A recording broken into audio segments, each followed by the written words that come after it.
आज भी हमारे 200 लोग वहाँ पे जाएंगे और जैसे कल प्रोग्राम रहा उसी तरह से आज प्रोग्राम वहाँ पर रहेगा। यहाँ से भी लोग चले गए, इस बॉर्डर से भी जो किसान क्रांति गेट है यहाँ से भी लोग चले गए और सब जगह से 200 लोग जाएंगे, बसों से जाएंगे, वहाँ पे अपना प्रोग्राम करेंगे और शाम को 5 बजे फिर वापसी आ जाएंगे।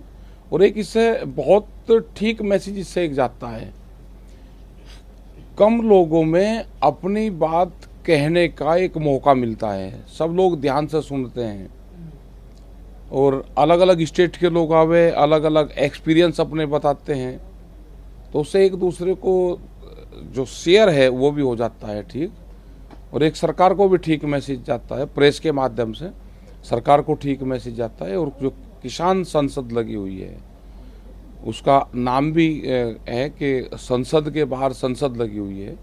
और दूसरा ये है कि सरकार ने ऑथेंटिक रूप से किसान संसद को मान्यता दी, किसान मानना।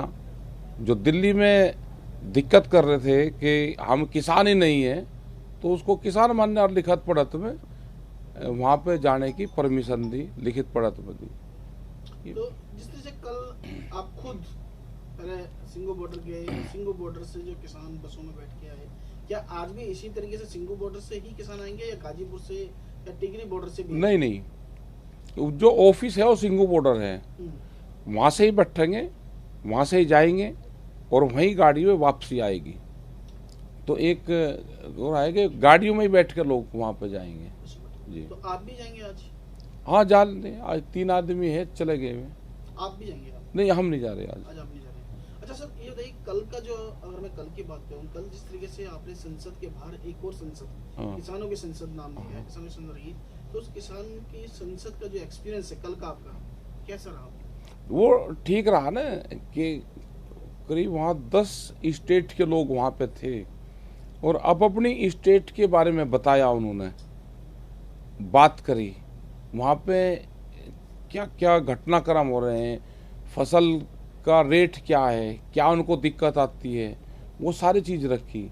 और 3 कानून, मंडी, इस पे क्या क्या नुकसान होने वाला है, तो वो सारी चीज़ रखी उन लोगों ने और उस पर बातचीत हुई और उसका एक ठीक एक्सपीरियंस रहा। जहाँ किसान बैठे हुए पिछले 8 महीने से, जिन बॉर्डर पे सिंगू बॉर्डर है, टिकरी बॉर्डर है और ये गाजीपुर है, यहाँ से डिस्टेंस पार्लियामेंट का ज़्यादा दूर है, लेकिन कल जहाँ पे आप बैठे हैं पार्लियामेंट का डिस्टेंस वहाँ से 2 किलोमीटर था। कितना आपको क्या लगता है कि अब जब पार्लियामेंट के बहुत क्लोज हैं आप, क्या आपको लगता है कि आप जो आपकी जो शर्तें, जो आपकी बातें हैं वो जल्दी मानी जाएंगी या नहीं? नहीं, उससे ऐसा नहीं होता। लोकतांत्रिक तरीके में अपनी बात कहने का वो भी एक तरीका है। अपनी बात को आप कैसे कहोगे? अब हम कहते हैं कि हम पार्लियामेंट के वहाँ जाएंगे, तो पार्लियामेंट का मतलब ही जंतर मंतर होता है। तो वहाँ पे लोग एक वहाँ पे धरना देने का एक स्थान है, वो एक पर्टिकुलर स्थान है कि जहाँ पर लोग अपनी बात सरकार को कह सकते हैं। तो इसी तरह से हम ये कह रहे हैं कि जैसे ये कह रहे हैं कि मंडियाँ प्राइवेट मंडी हो जाएगी बाहर, ये मंडी हमारी ख़त्म हो जाएगी। जब एक प्लेटफॉर्म ख़त्म हो जाएगा तो लोग कहाँ अपना अनाज बेचेंगे? तो इसी तरह से ये है कि अगर धरने स्थल ख़त्म हो जाएंगे तो अलग अलग धरने स्थल बनेंगे। जैसे पहले भी हमने कहा कि हम दिल्ली में आना चाहते थे पूरे किसान, तो उन्होंने बॉर्डर के ऊपर रोक लिया, हम बॉर्डर के ऊपर बैठ गए, तो लोगों को परेशानी होती है आने जाने में, क्योंकि वो कोई धरना स्थल नहीं है। लेकिन दिल्ली में हमको जाने नहीं दिया, हम दिल्ली जाते, पर्टिकुलर जंतर मंतर है वहाँ पर लोग रुकते, रामलीला मैदान में लोग रुकते, तो जो बाहर की जनता है उसको कोई दिक्कत नहीं होती। जैसे अब हो रहा है, जैसे अब हो रहा है, आप कहते हैं जी रास्ते रोक रखे, भाई हम तो जो स्थान बना हुआ है वहाँ पे जा रहे हैं। ऐसे ही मंडियों का होगा, जब मंडियाँ खत्म हो जाएगी तो व्यापारी अनाज को खरीदने गांव गांव जाएगा, अनाज के रेट सस्ते होंगे, किसान देश का बर्बाद होगा, उनकी जमीनें बिकेंगी, ये होगा। जिस तरीके से आपने परमिशन मांगी पार्लियामेंट के पास प्रदर्शन करने की जंतर मंतर पे, और सरकार ने वो जगह दी पार्लियामेंट सेशन तक, अगर पार्लियामेंट सरकार आपको जंतर मंतर या रामलीला मैदान में जगह देती है तो आप बॉर्डर छोड़ देंगे? नहीं, अब नहीं छोड़ देंगे हम, अब नहीं। अब तो जहाँ पक्के ठिए हमारे लग गए, अब नहीं छोड़ देंगे हम बॉर्डर। जब तक सरकार बात नहीं मान लेगी, जब तक।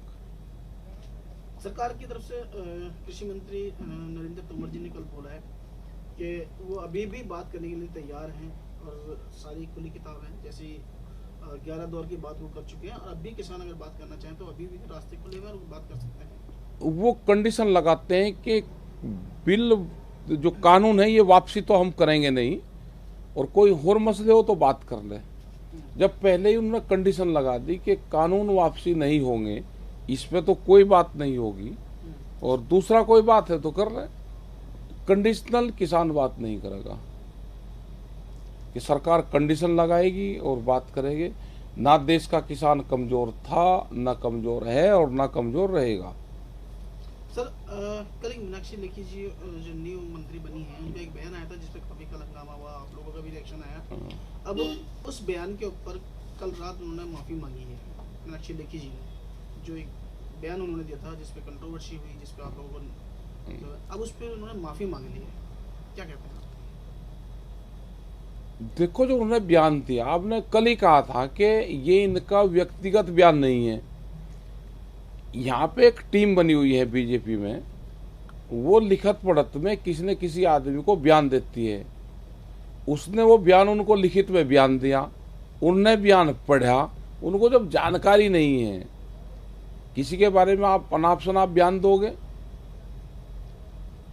और रहा माफी का, हम महिलाओं से माफी नहीं मंगवाते। हम खाप पंचायत के लोग हैं, हम पंचायती सिस्टम के लोग हैं। गलती कर दी, गलती तो माफी तो बीजेपी मांगे, एक महिलाओं से माफी हम मंगवावे, और उन्होंने सॉरी फील कर दी, ठीक है, अपना वो करो। लेकिन किसी के कहने से बयान नहीं देना चाहिए। जब आपको पता नहीं तो नहीं बयान देना चाहिए उनको, किसी को भी। अब जब उन्होंने माफी मांग ली है तो अब आप क्या चाहते हैं? नहीं, हम कुछ नहीं चाहते, होगा, खत्म हो गया। हम क्या कोई वो करते फिरे भाई, वे उन्होंने किसी के कहने से बयान दिया, अपना सॉरी फील करती, बस ठीक है। तो आप चाहते हैं कि उनकी तरफ से, उनके बजाय बीजेपी माफी मांगी? अरे मांग रखी, बस कह दिया, बस जिसने कह दिया उसी नहीं अपना सॉरी फील कर दिया। आगे ध्यान रखे, किसान किसान है, ये अंदाता है। अगर किसान को से ऐतराज है अगर किसी को, तो भाई एक हफ्ता, 10 दिन, 1 महीना रोटी मत खावे, ब्रेड मत खावे, दाल मत खावे, फैक्ट्री की बनी हुई चीज खा ले, कोल्ड ड्रिंक पी, जो कंपनी में सामान बनना, हाँ, ये चीज खानी छोड़ दे। जो किसान अन्न पैदा करता है उसको खाना छोड़ दे।